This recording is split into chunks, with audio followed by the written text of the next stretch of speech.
riscontrato un decremento dei parametri della spirometria in rapporto alla concentrazione di PM della zona in cui abitava. Sono quindi tutti degli studi, ormai non posso più dire che non ci sono documentazioni, assolutamente, ne abbiamo finché vogliamo, possiamo dire qua a televisione nessuno studio è stato fatto, dovrebbe essere diverso. Sicuramente gli studi ci sono delle indicazioni che ci vengono date dall'Europa, dagli Stati, dai medici. Gli obiettivi che si era posti l'Europa in questa quarta conferenza ministeriale sull'ambiente, quella di cui abbiamo parlato all'inizio, che era quella del 2004, adesso siamo arrivati alla quinta, che è quella che è stata fatta quest'anno a Parma.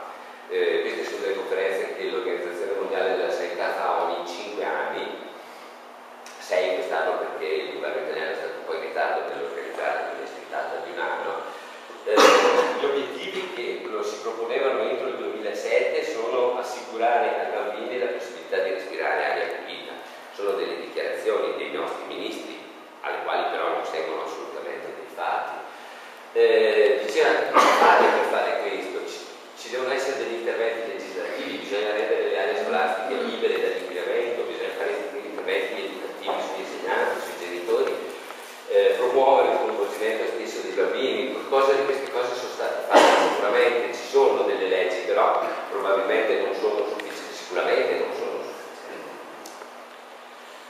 L'ultima dice questo, l'ultima conferenza interministeriale quest'anno: i livelli di PM10 sono rimasti immutati negli ultimi 10 anni, non è cambiato niente in 10 anni, ma potrebbero essere ridotti del 50% se tutte le misure attualmente fattibili, non dobbiamo pensare, sono tutte delle cose che basterebbe mettere in pratica, venissero attuate.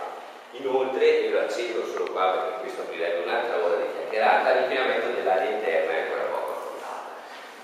Uno dei problemi grossi di quello di cui ho parlato oggi è che non possiamo scappare neanche chiudendoci dentro in casa, perché l'idea che ci viene è quella, no? Fuori c'è lo smog, io mi chiudo dentro in casa, chiudo il mio figlio dentro la macchina e lo porto a scuola con la macchina. È documentato che all'interno delle case, all'interno degli abitacoli delle macchine, l'inquinamento è molto maggiore che non all'esterno.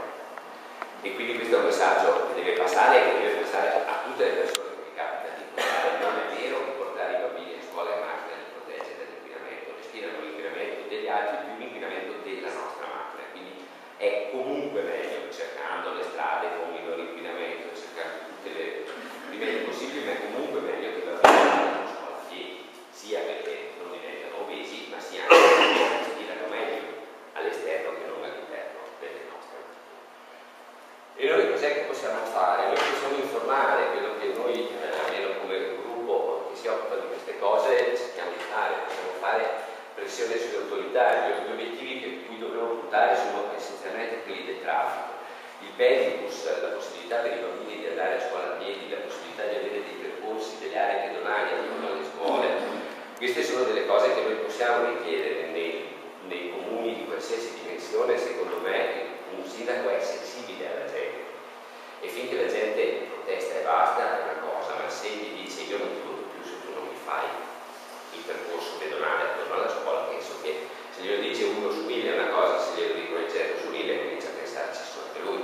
Esistono i pedibus, ci sono, cominciano a diffondersi un po' dappertutto, sono ancora così, sapete, ma il pedibus semplicemente è l'autobus fatto a piedi, cioè bambini che vanno a scuola a qualsiasi età accompagnati da un adulto, fanno un percorso come quello di un autobus con delle fermate dove i genitori portano i bambini, nei casi fatti meglio in cui i bambini abbiano un peso eccessivo da portare c'è anche il carrettino per mettere sugli zaini, per il trasporto dei bagagli, diciamo, e è un modo per permettere ai bambini di andare a piedi, di camminare, quindi sia di respirare un po' meglio che non all'interno degli scolabusci delle macchine, sia anche di socializzare tra di loro e di fare movimento.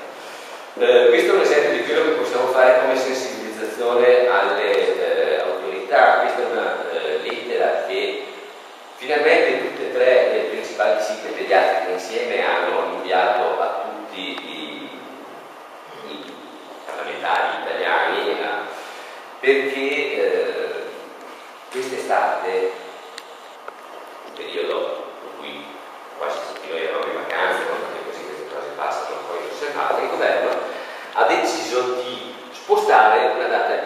importante, che era una data in cui si diceva non si può nelle città, in tutte le città sopra i 150.000 abitanti, mi pare, non si può più superare un determinato livello, che è un nanogrammo per metro, per una sostanza che è il benzopirene, benzoapirene. È una sostanza estremamente cancerogena, dimostrata, estremamente tossica. Questo limite è stato prorogato. Il benzoapirene è uno dei problemi di Taranto, è una delle sostanze che viene prodotta di più dall'Ilva, e diciamo che è stato fatto un piacere all'Ilva prorogare queste cose, perché non devono mettersi in regola. Tutte e tre le associazioni pediatriche italiane hanno mandato questa lettera di protesta, di segnalazione, di sensibilizzazione. L'idea è quella di continuare a tramare, continuare a rompere le scatole finché forse qualcosa non cambierà. Questa è una delle cose che noi possiamo fare come medici, come associazione. Un'altra cosa che possiamo fare è dare appunto delle informazioni. Questa è una locandina forse un po' angosciante, perché c'è quella maschera a gas in mezzo che a me personalmente fa un po' di paura. È comunque una delle locandine che noi abbiamo preparato per i genitori, che è scaricabile eventualmente se vi interessa dal sito, questa per l'aria come altre per altre cose, sono scaricabili dal sito del Pensiero Scientifico Editore, che è l'editore del nostro libro. E io vi ringrazio per avermi ascoltato fin qua e avrei piacere di qualche